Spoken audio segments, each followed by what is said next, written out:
بسم اللہ الرحمن الرحیم۔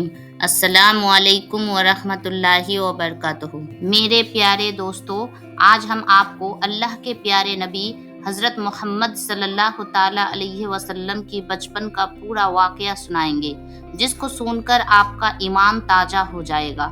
اس لیے آپ سے گزارش ہے کہ اس ویڈیو کو آخر تک ضرور دیکھیں۔ دوستو، پہلے عرب کے قبیلوں کا جاہلانہ رواج تھا۔ ہر قبیلے کا اپنا اپنا مذہب تھا اور ان سب کے دیوی دیوتا بھی الگ الگ تھے۔ کوئی مورتی کی پوجا کرتا تھا تو کوئی یہودیوں اور عیسائیوں کے بھی قبیلے میں رہتے تھے، اور وہ بھی مذہب کے بگاڑ کے شکار تھے۔ اس وقت لوگ اللہ کو چھوڑ کر انسان اور پیر پہاڑوں کی پوجا کرنے میں لگے ہوئے تھے۔ پورے عرب میں دنگا فساد عام بات تھی اور عورتیں بچے محفوظ نہیں تھے۔ لوگوں کی جان اور مال کی حفاظت کی کوئی گارنٹی نہیں تھی۔ اس اندھیرے دور سے دنیا کو باہر نکالنے کے لیے اللہ پاک نے حضرت محمد صلی اللہ تعالیٰ علیہ وسلم کو اپنا پیغمبر بنا کر اس دنیا میں بھیجا۔ دوستو، حضور صلی اللہ تعالیٰ علیہ وسلم 12 ربیع الاول 571 عیسوی میں پیر کے دن اور صبح فجر کے وقت مکہ میں پیدا ہوئے۔ آپ کے پیدا ہوتے ہی آپ کے دادا عبد المطلب آپ کو اپنے گود میں اٹھا کر کعبہ شریف میں لے گئے، آپ کے لیے دعائیں کی اور آپ کا نام رکھا محمد۔ پوتے کی پیدائش کی خوشی میں آپ کے دادا نے 7ویں دن اپنے قبیلے کے لوگوں کو دعوت دی۔ پھر لوگوں نے آپ کے دادا سے پوچھا کہ آپ نے ان کا نام محمد کیوں رکھا ہے؟ تو آپ کے دادا نے جواب دیا کہ میں چاہتا ہوں کہ میرے پوتے پر اسلام کا اثر پڑے، اور آپ کی والدہ سیدہ آمنہ نے آپ کا نام احمد رکھا۔ میرے پیارے دوستو، پیغمبر حضرت محمد صلی اللہ تعالیٰ علیہ وسلم جب پیدا ہوئے تو آپ کی خاتنہ پہلے سے ہی کی ہوئی تھی، اور آپ کی آنکھوں میں سرما بھی لگا ہوا تھا، اور آپ کا تمام بدن پاکیزہ تھا۔ جب آپ کے دادا عبد المطلب نے اپنے پوتے کو خاتنہ شدہ اور ناپ کٹا ہوا پایا تو بہت زیادہ خوش ہوئے اور فرمایا کہ میرا پوتا بڑی نرالی اور بڑی شان والا ہوگا۔ اور یہی نہیں، جب آپ صلی اللہ تعالیٰ علیہ وسلم پیدا ہوئے تو آپ کی مٹھی مبارک بھی بند تھی، مگر شہادت والی انگلی آسمان کی طرف اٹھی ہوئی تھی، اور ایسا لگ رہا تھا جیسے کہ وہ خدا کی ادانیت کا اقرار کر رہے ہیں۔ دوستو، جب حضرت محمد صلی اللہ تعالیٰ علیہ وسلم پیدا ہوا تو اس وقت عرب میں یہ رواج ہوا کرتا تھا کہ شہر کے بڑے لوگ اپنے بچوں کو دودھ پلوانے کے لیے اور پالنے بڑھنے کے لیے دیہاتوں میں بھیج دیا کرتے تھے، تاکہ گاؤں دیہات کی کھلی ہوا میں رہ کر ان کا بچہ خوب صحت مند بنے، کیونکہ اس زمانے میں گاؤں دیہات کا موسم شہروں کے مقابلے زیادہ صاف ستھرا اور زیادہ اچھا ہوا کرتا تھا۔ اسی وجہ سے گاؤں دیہات میں پہلے بچے زیادہ صحت مند اور موٹے تازے ہوا کرتے تھے۔ دوستو، اسی رواج کے مطابق پیغمبر حضرت محمد صلی اللہ تعالیٰ علیہ وسلم کو بھی مکہ سے دور کے قریب ایک علاقہ ہے جہاں بنی سعد کا قبیلہ ہے، وہاں لے جایا گیا اور ایک دائی کو سونپ دیا گیا جس کا نام دائی حلیمہ تھا، اور وہ بنی سعد کے قبیلے سے تھے، اس لیے انہیں حلیمہ سعدیہ بھی کہا جاتا ہے۔ میرے پیارے دوستو سنو، دائی حلیمہ بہت غریب گھرانے سے تھی، اس لیے انہوں نے آپ صلی اللہ تعالیٰ علیہ وسلم کی پرورش کا ذمہ لیا، یہ سوچ کر کہ 2 سال ان کی پرورش کروں گی تو ان کے بدلے میں مجھے کچھ مال مل جائے گا، تاکہ اس سے ان کی زندگی کا گزر بسر اچھی طرح سے ہو سکے۔ دوستو، جیسے ہی حضرت آمنہ نے اپنے پیارے بیٹے حضرت محمد صلی اللہ تعالیٰ علیہ وسلم کو دائی حلیمہ کے حوالے کیا، اور یوں دائی حلیمہ نے آپ صلی اللہ تعالیٰ علیہ وسلم کو اپنے گود میں اٹھایا تو وہ اس وقت سے دائی حلیمہ کے زندگی میں رحمت و برکتوں کی بارش ہونا شروع ہو گئی۔ اس وقت عرب شہر میں پرورش کا ذمہ 2 سال کا ہوا کرتا تھا، اور ہر 6 مہینے کے بعد بچے کو اس کے گھر والوں سے ملانا ہوتا تھا۔ اسی رواج کے مطابق دائی حلیمہ بھی 6 مہینے کے بعد پیغمبر حضرت محمد صلی اللہ تعالیٰ علیہ وسلم کو ان کی ماں سے ملانے کے لیے مکہ پہنچی۔ ان کے ساتھ ان کا شوہر حریث اور ان کا ایک چھوٹا بچہ بھی تھا، اور جو ان کی گود میں تھا وہ بچہ بھوک سے رو رہا تھا، کیونکہ حلیمہ بہت کمزور تھی اور کھانے پینے کی کمی بھی تھی۔ اس وجہ سے دائی حلیمہ دودھ نہیں پلا پا رہی تھی، لیکن جیسے ہی انہوں نے اللہ کے پیغمبر حضرت محمد صلی اللہ تعالیٰ علیہ وسلم کو اپنی گود میں اٹھایا اور دودھ پلانا شروع کیا تو پیغمبر حضرت محمد صلی اللہ تعالیٰ علیہ وسلم نے خود سیر ہو کر دودھ پیا، اور آپ صلی اللہ تعالیٰ علیہ وسلم کے دودھ پی لینے کے بعد دائی حلیمہ نے اپنے معصوم بچے کو بھی خوب دودھ پلایا۔ یہ دیکھ کر حلیمہ پریشان ہو گئی کہ یہ کیا معاملہ ہوا۔ وہ جب مکہ آ رہی تھی تو ان کے پاس دودھ نہیں تھا، مگر جب سے یہ بچہ ان کی گود میں آیا ہے تب سے اللہ کی طرف سے خاص رحمتوں کا آنا شروع ہو گیا۔ اس کے بعد دائی حلیمہ نے شوہر حریث اور اپنے بچے اور پیغمبر حضرت محمد صلی اللہ تعالیٰ علیہ وسلم کے ساتھ ایک دبلی پتلی سی اونٹنی پر سوار ہو گئی۔ وہ اونٹنی جب بنی سعد کے قبیلے سے نکل کر مکہ کی طرف آئی تھی تو وہ بہت سستی سے چلتی ہوئی مکہ پہنچی تھی، لیکن اب معاملہ یہ ہے کہ دائی حلیمہ کی اونٹنی سب سے آگے چل رہی تھی۔ دائی حلیمہ کی سہیلیاں نے اپنے آنکھوں سے دیکھا کہ دائی حلیمہ کی یہی اونٹنی تھی جو مکہ میں بھری سستی سے آئی تھی۔ اب اس اونٹنی کو آخر کیا ہو گیا کہ وہ اب بڑی رفتار سے چل رہی تھی۔ دوستو، یہ نظارہ دیکھ کر دائی حلیمہ کی سہیلیاں کہنے لگی کہ حلیمہ، ہم پر رحم کرو، دھیرے چلو، کیا یہ وہی اونٹنی ہے جس پر تم مکہ آئی تھی؟ تو یہ سن کر دائی حلیمہ کہنے لگی کہ جب سے یہ بچہ میری گود میں آیا ہے تب سے معلوم نہیں عجیب سے واقعہ میرے ساتھ ہونے لگی ہے۔ دوستو، اس کے بعد دائی حلیمہ کی زندگی میں رحمتوں اور برکتوں کا سلسلہ چلتا رہا، اور ایسے کرتے کرتے 2 سال پورے ہونے کو آ گئے، یعنی کہ بچے کی پرورش کا ذمہ پورا ہونے کو آ گیا۔ جو ایگریمنٹ ہوا تھا وہ پورا ہو رہا تھا۔ خیر و برکتوں کا سلسلہ دائی حلیمہ نے ان 2 سالوں میں اپنی زندگی میں خوب دیکھا۔ اس وجہ سے ان کا دل نہیں چاہ رہا تھا کہ وہ اس نورانی بچے کو واپس اس کے گھر والوں کو سونپ دے، مگر دستور کے مطابق 2 سال کے بعد ان کو واپس سونپنا ہی تھا۔ اس لیے 2 سال کے بعد دائی حلیمہ پیغمبر حضرت محمد صلی اللہ تعالیٰ علیہ وسلم کو اپنے ساتھ لے کر مکہ کی طرف نکل پڑی۔ جب وہ مکہ میں پہنچی تو حضرت آمنہ سے کہنے لگے کہ آپ کا بچہ بڑا ہی برکت اور رحمت والا ہے۔ جب سے یہ بچہ میری گود میں آیا ہے تب سے تو میری زندگی ہی بدل گئی ہے۔ میری زندگی میں برکتوں اور رحمتوں کا دور شروع ہو گیا ہے۔ اس لیے آپ سے میری گزارش ہے کہ آپ تھوڑے دن کے لیے بچے کو میرے پاس رہنے دیں، میں تھوڑے دن اس کی پرورش کرنا چاہتی ہوں۔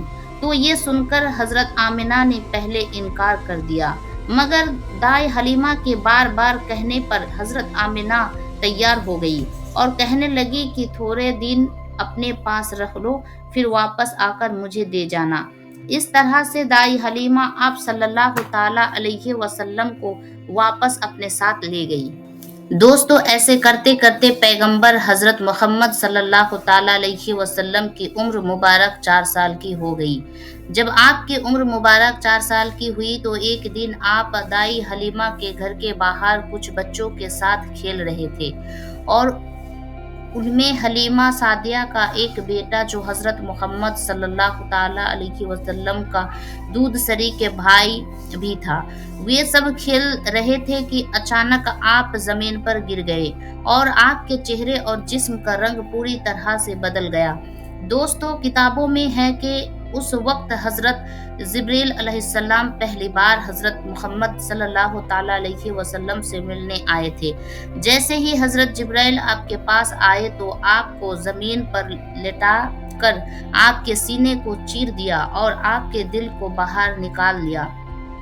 اس کے بعد آپ کے دل کو زمزم کے پانی سے دھویا اور آپ کے دل پر جو ایک کالے رنگ کا چھوٹا سا لوتھڑا تھا اس کو ہٹا دیا اور یہ کہا کہ آج سے شیطان کے حصے کو دور کر دیا، اور اس کے بعد آپ کے دل کو واپس آپ کے سینے میں رکھ دیا۔ میرے عزیز دوستو، یہ نظارہ دیکھ کر آپ کے ساتھ کھیل رہے بچے گھبرا گئے کہ آپ کو کیا ہو گیا، اس لیے وہ دورے دائی حلیمہ کے پاس پہنچ گئے اور کہنے لگے کہ محمد کا کسی نے قتل کر دیا ہے۔ تو یہ سن کر دائی حلیمہ بہت گھبرا گئی اور پریشان ہو اٹھی اور بھاگتی ہوئی سوچنے لگی کہ مجھے 2 سال کے بعد ہی اس کو اس کی ماں کو دے دینا چاہیے تھا، اب اس کی ماں کو میں کیا منہ دکھاؤں گی۔ یہ سوچتے ہوئے دائی حلیمہ بھاگتی ہوئی آپ تک پہنچی تو حلیمہ نے دیکھا کہ آپ کے جسم کا رنگ بدلا ہوا ہے، مگر تھوڑی دیر کے بعد آپ کو ہوش آ گیا۔ پھر یہ دیکھ کر حلیمہ کی جان میں جان آیا اور کہنے لگی اب اس کو اور نہیں رکھوں گی اپنے پاس۔ دوستو، اس کے بعد دائی حلیمہ مکہ پہنچی اور پیغمبر حضرت محمد صلی اللہ تعالی علیہ وسلم کو حضرت آمنہ کے حوالے کر دیے۔ اس کے بعد 4 سال کی عمر کے بعد آپ اپنی ماں حضرت آمنہ کے پاس رہنے لگے۔ اس کے بعد زندگی کے دن بیتتے چلے گئے۔ دوستو، سن 575 یا 576 میں جب آپ کی عمر 5 اور 6 سال کے بیچ ہوئی، تب آپ اپنی ماں حضرت آمنہ کے ساتھ اور آپ کے دادا عبد المطلب کے ساتھ مدینہ کی طرف نکلے، کیونکہ مدینہ میں آپ کے لیے 2 خاص باتیں تھیں۔ ایک تو یہ کہ مدینہ میں آپ کے والد حضرت عبداللہ کی قبر مبارک تھی، اور دوسری بات یہ تھی کہ آپ کے دادا عبد المطلب کا ننیال تھا۔ دوستو، اس زمانے میں سفر 1 مہینہ یا 1.5 مہینے لگ جاتے تھے، اور آپ کا یہ سفر بھی مہینے بھر کا تھا۔ 1 مہینے کے بعد جب آپ پلٹ کر واپس مکہ کی طرف آ رہے تھے تو آپ کی زندگی میں جو واقعہ آیا اسے دیکھ کر آپ کے دادا عبد المطلب حضرت محمد صلی اللہ تعالی علیہ وسلم کو اپنے بچپن کی عمر میں ہی آپ کو دوسرا بڑا جھٹکا لگا اور اللہ پاک نے آپ کو ایک اور آزمائش میں ڈال دیا۔ ہوا یہ کہ آپ جب 1 مہینے کے بعد مدینہ سے واپس مکہ آ رہے تھے تو راستے میں ہی آپ کی والدہ حضرت آمنہ کی طبیعت بگڑ گئی اور وہ بری طرح سے بیمار پڑ گئی، اور اس کے بعد ان کا انتقال ہو گیا۔ مکہ اور مدینہ کے بیچ الابوا نام کی ایک جگہ ہے، وہیں پر حضرت آمنہ کو دفن کیا گیا، اور اس طرح سے آپ 6 سال کی عمر میں ہی یتیم ہو گئے۔ آپ کی اس حالت کو دیکھ کر آپ کے دادا عبد المطلب بہت پریشان ہوئے اور وہ رونے لگے کہ آپ کے پیدا ہونے کے کچھ دن پہلے آپ کے والد کا انتقال ہو گیا تھا، اور دوسرا جھٹکا یہ لگا کہ آپ کی عمر ابھی 6 سال بھی نہیں ہوئی تھی کہ آپ کا والدہ کا بھی انتقال ہو گیا۔ یہ دیکھ کر آپ کے دادا عبد المطلب کو بہت دکھ ہوا، مگر وہ بھی کیا کرتے، ایک دن تو سب کو ہی موت کا مزہ چکھنا ہے۔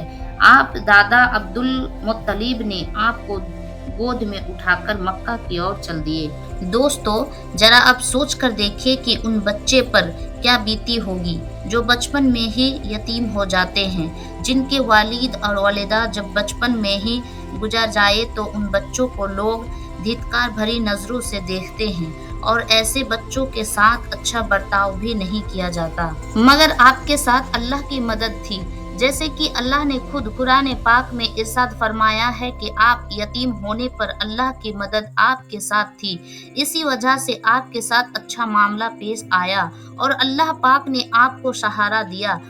اس کے بعد آپ کے دادا عبد المطلب آپ کو ساتھ لے کر مکہ چل دیے۔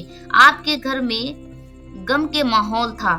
ابو طالب جو آپ کے چاچا تھے آپ کو اس حالت میں دیکھ کر رونے لگے۔ ابو طالب آپ کو بہت چاہتے تھے اور عبد المطلب اپنے بیٹوں سے زیادہ، اپنے پوتوں سے زیادہ محمد مصطفیٰ صلی اللہ تعالی علیہ وسلم کو چاہتے تھے۔ میرے پیارے دوستو، ہم آپ کو بتا دیں کہ عبد المطلب وہ شخص تھے جو پورے شہر کے سردار تھے اور ان کی لوگ سب سے زیادہ عزت کیا کرتے تھے۔ کعبہ کی چھاؤں میں ان کے لیے ایک خاص فرش بچھایا جاتا تھا جس پر صرف وہی اکیلے بیٹھتے تھے، کسی دوسرے کو بیٹھنے کی اجازت نہیں تھی۔ اللہ کے پیغمبر حضرت محمد صلی اللہ تعالیٰ علیہ وسلم ابھی چھوٹے تھے اور کھیلتے کھیلتے وہاں پر آ جایا کرتے تھے اور اس پر بیٹھ جایا کرتے تھے اور حضرت عبد المطلب بٹھا لیا کرتے تھے۔ دوستو، کہنے کا مطلب یہ ہے کہ آپ کے دادا عبد المطلب کے دل میں آپ کے لیے محبت کوٹ کوٹ کر بھری تھی۔ آپ کی وہ ہر خواہش کا خیال رکھتے تھے اور آپ کی ہر حاجت، ہر ضرورت کو پورا کیا کرتے تھے اور آپ کو کسی بھی طرح کی کوئی تکلیف نہیں ہونے دیتے تھے۔ وہ ہمیشہ آپ کو اپنے ساتھ رکھتے تھے، اپنے ساتھ میں گھمایا پھرایا کرتے تھے اور ہمیشہ آپ کو خوش رکھتے تھے۔ ایسے کرتے کرتے دن بیتتے چلے گئے۔ اب آپ کی عمر مبارک 8 سال کی ہو گئی، مگر سوچئے اللہ کے نبی صلی اللہ تعالیٰ علیہ وسلم نے کیسی کیسی آزمائش سے گزار کر اپنی زندگی کا سفر پورا کیا۔ اب آپ کا عمر مبارک 8 سال 2 مہینہ 10 دن کی ہوئی تو ایک دن اچانک آپ کے دادا عبد المطلب کا انتقال ہو گیا۔ انتقال کے وقت آپ کے دادا نے آپ کے پرورش کا ذمہ ابو طالب کو سونپ دیا۔ ابو طالب آپ کے سگے چاچا تھے۔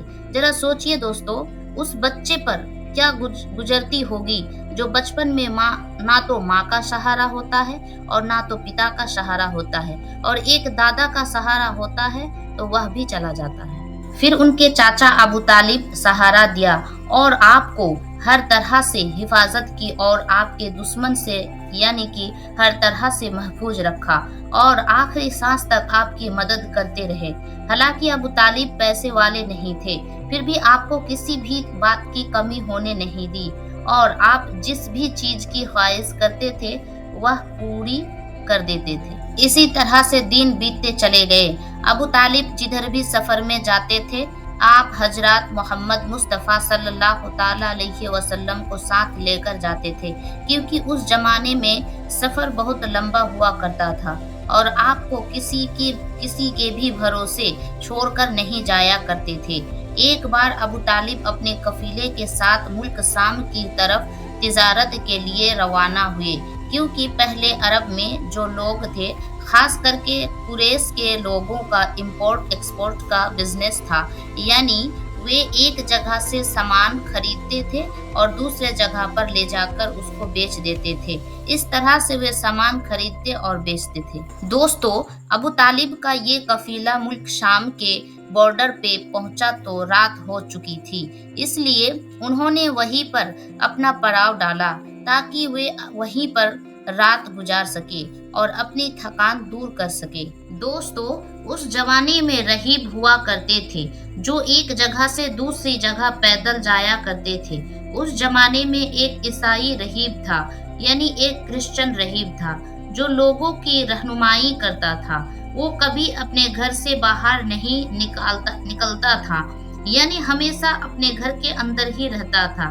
جب ان کو معلوم چلا کہ ان کے سامنے کسی نے پڑاؤ ڈالا ہے تو وہ دوڑتا ہوا ان کے پاس آیا اور پیغمبر حضرت محمد مصطفیٰ صلی اللہ تعالیٰ علیہ وسلم کو لے لیا اور ابو طالب سے کہنے لگا کہ یہ بچہ ساری دنیا کا سردار بن کر آیا ہے۔ اس کی یہ بات سن کر ابو طالب حیران ہوا اور پوچھنے لگے کہ تمہیں کیسے پتا؟ تم کو کس نے بتایا ہے کہ یہ بچہ ساری دنیا کا سردار بن کر آیا ہے؟ تو اس راہب نے کہا کہ جب تم اس گھاٹی سے ادھر اس گھاٹی میں آ چکے تھے تو اس گھاٹی میں ایسا کوئی بھی درخت اور پتھر نہیں تھا جو اس بچے کو دیکھ کر نہ جھکا ہو، اور پتھر اور درخت صرف انہی لوگوں کے آگے جھکتا ہے جس کو اللہ پاک اپنا پیغمبر بنا کر بھیجتا ہے۔ اس کے بعد وہ کہنے لگا کہ تم اس بچے کو ملک شام کی طرف لے کر مت جانا، کیونکہ آگے یہودیوں سے ان کو خطرہ ہے، کہیں وہ ان کو قتل نہ کر دے۔ اور میں اس بچے کو اچھی طرح سے پہچانتا ہوں، کیونکہ تورا اور انجیل میں ان کو رسول ہونے کا ذکر آیا ہے، اور میں اس بچے کو اچھی طرح سے پہچانتا ہوں کہ ان کے پیٹھ کے نیچے ایک سیب کی طرح جو نبوت کی مہر لگی ہے